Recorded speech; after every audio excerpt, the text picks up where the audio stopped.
Is a stable Iraq necessarily a pro-American Iraq? Of course not. In fact, almost surely not. I mean, I think this notion of pro-Americanism in the Middle East is a bit overdone. I mean, you know, Egypt under Mubarak is a pro-American country, supposedly the government. Yet it is also, Egypt down below is one of the most virulently anti-American societies. I think you have to be very, very careful how you define that. What is important in Iraq is that they develop a political system that is responsive to the Iraqis, or at least the vast majority of the Iraqis. If they can develop that type of system, whether they have anti-American rhetoric on many different issues, I think is irrelevant. The issue is, can they develop a government? Can we help them develop a government that in fact veers them away from their tyrannical past? I think we can.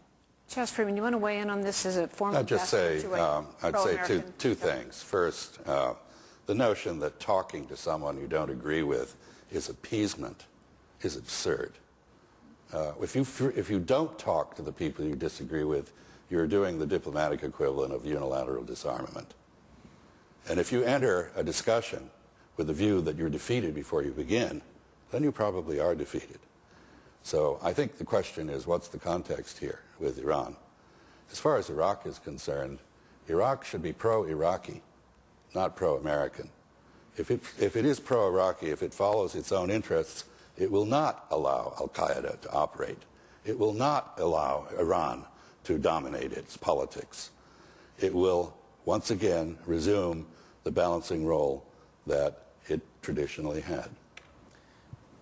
I agree with you entirely that the question of talking to the Iranians depends on context. If we surrender Iraq to them and say we're going to leave and you may do whatever you wish, then I have no doubt that the Iranians will be very pleased with that, and the diplomatic discussions that ensue will be very fruitful from the standpoint of getting us to agree that they will in fact dominate Iraq. I haven't heard anybody suggest that. And I haven't suggested that we shouldn't talk to the Iranians. I'm happy to talk to the Iranians. The question is, as I understand it, what you are proposing is that we couple talking with the Iranians to pulling out as rapidly as possible.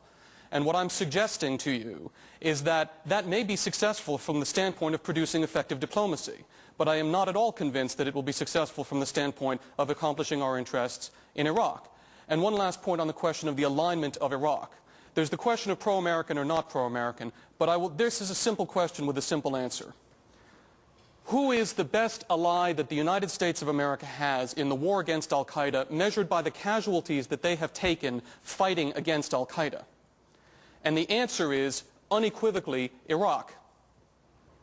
And the Iraqi security forces have been fighting against al-Qaeda, and the Iraqi government has been fighting against al-Qaeda, and now local Sunni, with our assistance, are fighting against al-Qaeda. We can talk about whether they like Coca-Cola, whether they like Pepsi, or whether they like George Bush, but the issue at hand here from the standpoint of American national interest is, are they or are they not an ally in the war on terror? The government that is there now certainly is, the people that are there now certainly are, and they deserve our support because they have been supporting our objectives.